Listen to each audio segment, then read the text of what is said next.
Sur son site internet, Veridos se présente comme un acteur de confiance.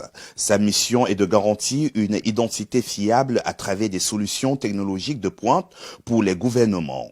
Le site insiste même avec une affirmation. Seule une identité officielle vous permet d'exercer vos droits et devoirs de citoyen tels que le droit de vote. Une profession de foi en totale contradiction avec la réalité camerounaise. Voici les dirigeants que nous avons pu identifier. Marc Julien Siouet, PDG de Veridos. Tobias Nusley, directeur des opérations, Dr Christian Thuisen, directeur financier, Ralph Wittegers, président du directoire de Diseke et Divriens, maison mère et actionnaire majoritaire. Des figures respectables, dit-on, mais que dit de leur silence? Comment expliquer que le partenariat d'Elecam avec cette entreprise, pourtant vantée comme un leader mondial des technologies électorales sécurisées, en plus d'une décennie, ne contribue pas à publier une liste électorale digne de ce nom? S'agit-il d'incompétence, de négligence, ou pire, d'une implication volontaire dans un mécanisme antidémocratique? Il est frappant de constater que dans une rubrique de son site internet, Veridos a su s'associer au gouvernement pour soutenir des processus démocratiques à travers ces technologies. Une affirmation aujourd'hui bien difficile à croire à la lumière du fiasco camerounais.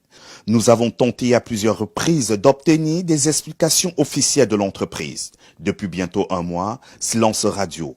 Pourquoi ce mutisme si ce n'est pour éviter de répondre à des questions embarrassantes?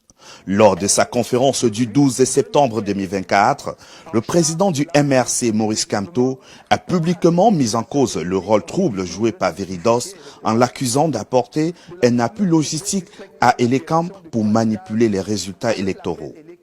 Veridos offre à Elecam, qui est, comme on le sait, totalement soumis au pouvoir, l'appui logistique pour fausser les résultats électoraux au Cameroun.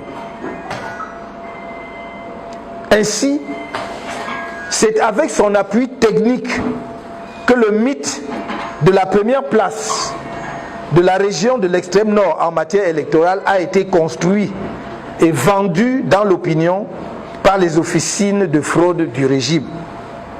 Nous parlons d'une région où des centaines de milliers de citoyens sont pourtant abandonnés à eux-mêmes, sans acte de naissance, ni de carte nationale d'identité.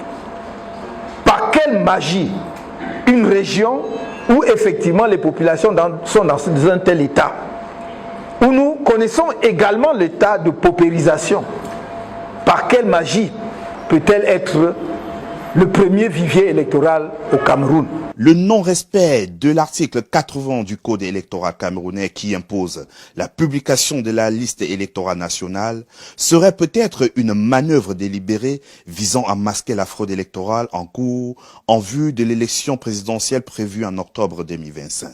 En refusant de rendre cette liste accessible au public, Elecam et ses partenaires techniques empêche toute vérification indépendante, laissant ainsi la voie libre à des manipulations massives du fichier électoral. C'est la raison pour laquelle la diaspora camerounaise d'Europe, le peuple du changement, organise une grande manifestation ce week-end devant le siège de l'entreprise Veridos à Munich, en Allemagne.